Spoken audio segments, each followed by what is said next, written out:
channel's here on the chart, all right. And so are the marking lights. Then what's wrong with them? Those lights don't seem to be in just the right place. They're both a bit out of position, according to this. 2 light buoys mean a safe channel between the world over.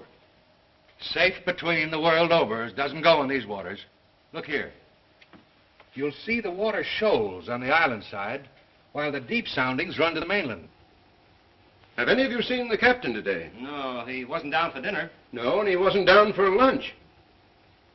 He hasn't left the bridge since you decided to come through the channel. What are you driving at? Ever since you gave him those orders yesterday to cut through these waters, he's had the jitters. There's something wrong. I'm getting nerves myself. Doc, what do you recommend for nerves? Give him a shot of scotch. Good. Give him the whole bottle. No, I've got nerves, too. Here you are, Doc. Just what you need. Well, maybe you're right. Here's how, boys. Good evening, Captain. Good evening, sir. May I speak with you? Why, certainly. Go ahead. We're heading straight for the channel between Brank Island and the mainland. Good. But the lights are just a bit off, according to the chart. But charts are never up to date in this part of the Pacific. You know that. I know, sir, but doesn't Brank Island mean anything to you? Well, not a lot. Well, perhaps if I could talk with Mr. Rainsford. But Bob's not a sailor. He's a hunter. He's made many of these trips. He's young, but he has judgment. I'll call him. Oh, Bob. Bob. What is it? Come up here, will you? Just a minute. What's bothering you, Captain? There are no more coral reef, shark-infested waters in the whole world than these. Boy, just take a look at these. You didn't turn out so hot as a hunter, Doc, but oh, what a photographer. Say, if we'd had you to take pictures on the Sumatran trip, they might have believed my book. If you'd had me on the Sumatran trip, you'd never had me on this one. Say, here's the swell one of the ship, Skipper. Well, what's the matter? These old sea dogs tell yarns to kid each other and end up believing it all themselves. Well, I think that Mr. Rainsford should know that the channel lights aren't just in the position given on the chart. Oh. Well, what do you think, fellas? I think we should turn back and take the outside course. Oh, Turn back now. No. We'll go ahead. Very well, sir. It's your ship.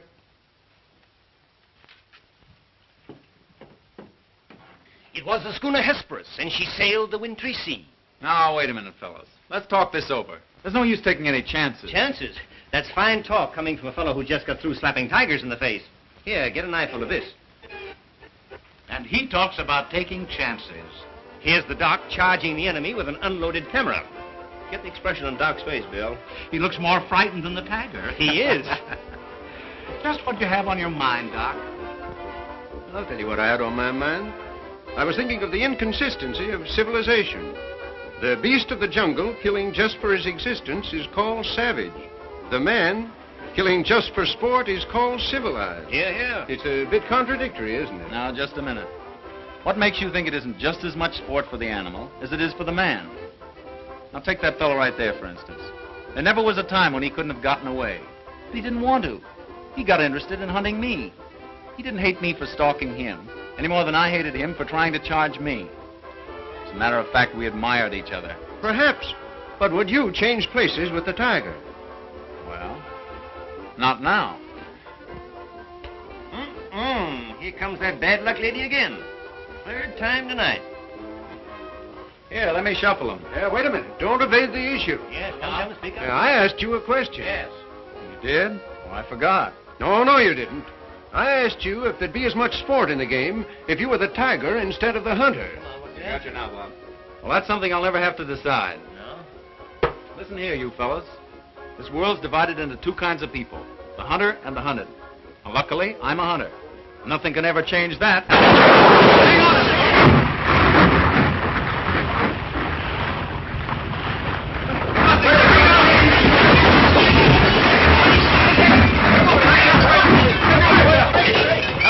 Hello down there. Hello, engine room. The dynamo squadron. If the water ever hits those hot boilers.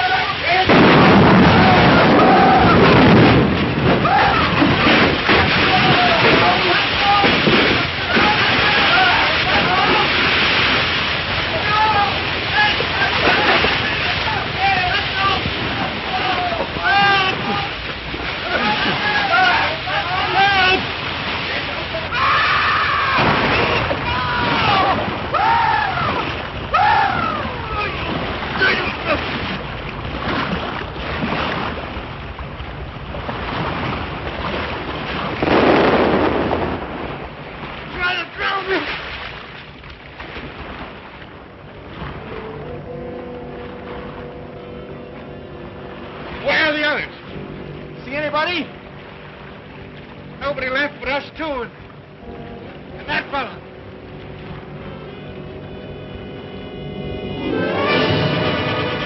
Shark! Help! Look! Shark! Oh! He got me!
Anybody around, I say?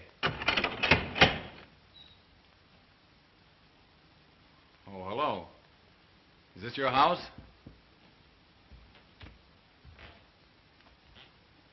I'm not trying to break in, but I've been in a wreck.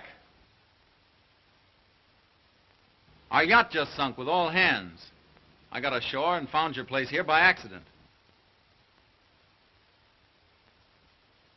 I'm not trying to intrude, but I'm in sort of a jam. Don't you understand any English? Ivan does not speak any language. He has the misfortune to be dumb. Oh, hello. Are you the owner here? Yes. Welcome to my poor fortress. Fortress? It once was, built by the Portuguese centuries ago. I have had the ruins restored to make my home here. I am Count Zaroff. My name's Robert Rainsford. Glad to meet you. Very glad. Yeah, Ivan is a Cossack.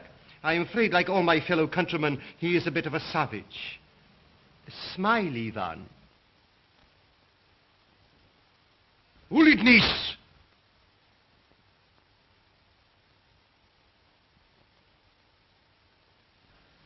I was trying to make him understand there'd been a shipwreck in the channel. Sure, it was me. But how appalling. And you mean to say that you were the only survivor? Yes. I'm afraid I am. You're certain? Well, I'd never left the spot if I hadn't been. The swellest crowd on earth. My best friends. It's incredible. Such things are always incredible. Death is for others, not for ourselves. That is how most of my other guests have felt. Your other guests? You mean this has happened before? My dear fellow, we have several survivors from the last wreck still in the house. It would seem that this island were cursed. That's just what the captain said. Only he thought it was uninhabited. We Cossacks find our inspiration in solitude. Well, it's a break for me anyway. My house is yours, sir. Oh, by the way, you'll want to change those wet rags immediately. Yes. They look about the way I feel. Yes. I have some loose hunting clothes which I keep for my guests that you can possibly get into. Od vidi Ivo v krajnju komnatu. Ivan will show you to your room. Thank you. You will find a stiff drink there also. Thanks a lot. Proszę. All pleasure is mine.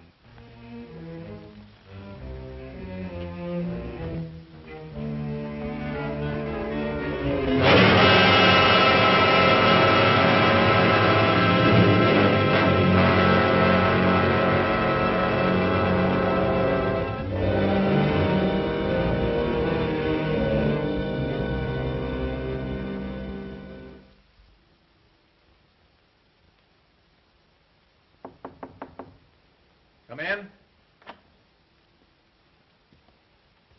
Ready, Rainsford? All set. I'm afraid we have finished dinner, but I have ordered something for you. Thanks. I don't feel like eating. Oh, dear, dear. Well, perhaps later. Now then, what do you say to coffee and most charming company?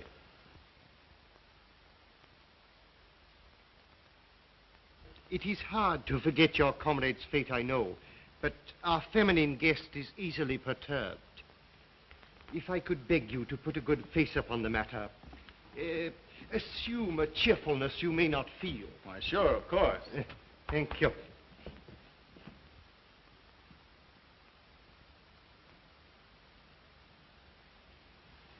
Miss Trowbridge, may I present Mr. Robert Rainsford, Miss Eve Trowbridge, How'd you do? How do you do? and her brother, Mr. Martin Trowbridge. How are you, old chap? Pretty well shaken up, I guess, huh? Coming out of it now, thanks. We know just how it feels. Don't we, Eve? Indeed, we do. Perhaps Mr. Rainsford would like some hot coffee. Oh, yes, of course. Mr. Rainsford, please sit here. Oh, thank you. Daj gostu coffee vodka. Vodka, that's the stuff. One shot'll dry you out quicker than all the coffee in Java. Have to toss it off, though, like this. Now, Martin, you don't have to drink it all tonight, do you? Don't be ridiculous, sis. We are victims of circumstance, same as Mr. Rainsford. And if anyone has a right to his liquor, it's a victim of circumstance. Isn't that so, Count? Of course, yes. You were in the shipwreck, too, I understand. Yes. Our lifeboat was the only one saved. My brother and I and 2 sailors. The Count found us on the beach with nothing but the clothes on our backs. Those channel lights must have been shifted. I wonder it hasn't been reported. Well, we'll report him, just as soon as we get back to the mainland. You see, the Count has only one launch, and that's under repair. Russians are not the best mechanics. I'm afraid we'll have to be patient a few days longer. That's all right with me. I feel as if I were living on borrowed time right now. Speaking of that, perhaps now you'll tell us a little bit about who you are. Just sketchily, you know. Born, married, why I left my last job. No. One moment, please. Mr. Rainsford need never explain who he is in my house. No? No, we entertain a celebrity, Miss Trowbridge. Wait a minute. Don't tell me. Let me guess. I know. Flagpole sitter. Oh, flagpole sitter. I know. He wrote some books. No, he lived some books. If I am not mistaken, this is Mr. Robert Rainsford, who hunts big game so adventurously. Yeah? Here's to you. I've lugged the gun around a little. I've lugged the gun around a little. No, I have read your books. I read all books on hunting. Papirosu? Thank you. Only in yours have I found a sane point of view. What do you mean, sane? Cigarette? Yeah, thanks. You do not excuse what needs no excuse. Now, let me see, how did you put it? Hunting is as much a game as stud poker, only the limits are higher. You have put our case perfectly, Mr. Rainsford. Well, then you're a hunter yourself. We are kindred spirits. It is my one passion. He sleeps all day and hunts all night. And what's more, Rainsford, he'll have you doing the same thing. We'll have capital sport together, I hope. Don't encourage him. You know, he's had our 2 sailors so busy chasing around the woods after flora and fauna that we haven't seen him for 3 days. But what do you hunt here? I'll tell you. You will be amused, I know. I have done a rare thing. I have invented a new sensation. Yeah, and is he stingy with it? What is this sensation, Count? Mr. Rainsford, God made some men poets. Some he made kings, some beggars. Me he made a hunter. My hand was made for the trigger, my father told me. He was a very rich man with 250,000 acres in the Crimea and an ardent sportsman. When I was only stirrup high, he gave me my first gun. Good for him. My life has been one glorious hunt. It would be impossible for me to tell you how many animals I have killed. But when the revolution flamed up... Look out. Victory stop! Oh, I'm so sorry. Count Zaroff was so interesting, I didn't realize the danger. Oh, it's all right now. What were you saying about the revolution, Count? Oh, merely that I escaped with most of my fortune. Naturally, I continued to hunt all over the world. It was in Africa that the Cape Buffalo gave me this. That must have been a close call. Yes, it still bothers me sometimes. However, in 2 months, I was on my way to the Amazon. I'd heard that the jaguars there were unusually cunning. No. No sport at all. Well, conditions are bad everywhere these days. One night as I lay in my tent with this head of mine, a terrible thought crept like a snake into my brain. Hunting was beginning to bore me. Is that such a terrible thought, Count? It is, my dear lady, when hunting has been the whip for all other passions. When I lost my love of hunting, I lost my love of life. Of love.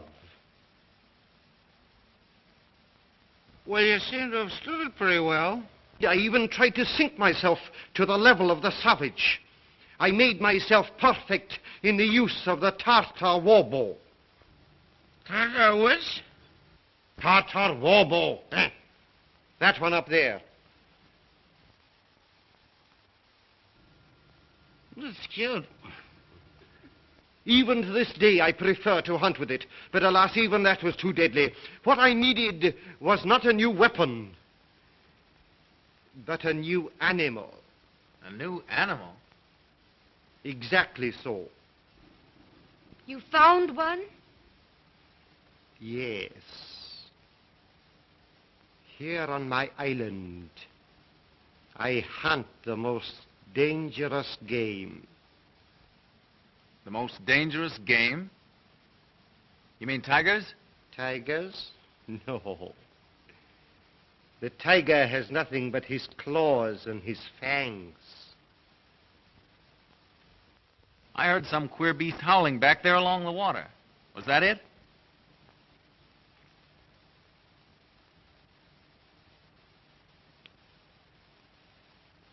It's no use, Rainsford. He won't tell. He won't even let you see his trophy room till he gets ready to take you on the hunt of the great what's-it. My one secret. I keep it as a surprise for my guests against the rainy day of boredom. Listen, old boy, you let me in on that game and I'll bet you I'd go for it. You know, Rainsford, he hasn't failed yet. If he says the thing is good, it is good. He's a judge of liquor, wizard at a contract, plays the piano, anything you want. He's a good host. And a good scholar, eh, Count? Yes. You want me to go hunting? All right, you just say the word. We're pals. We'll have a big party, get cockeyed, and go hunting. A completely civilized point of view. Now, listen, I'll tell you what you do. You come to my place in the Adirondack sometime, see? We'll have a private car, liquor and gals on the trip, and the guides will make the deers behave. I think we'd better change the subject. All right. Change the subject. Oh, I know. Play the piano, huh? If you wish. Good idea. Play the piano. Now leave it to me, and I'll fix everything. Perhaps the Count doesn't want to play. Now, there you go. It's just throwing cold water. Now, leave me alone. I know where the piano is. I'm perfectly sober. A charming simplicity. Completely civilized, did you say? He talks of wine and women as a prelude to the hunt.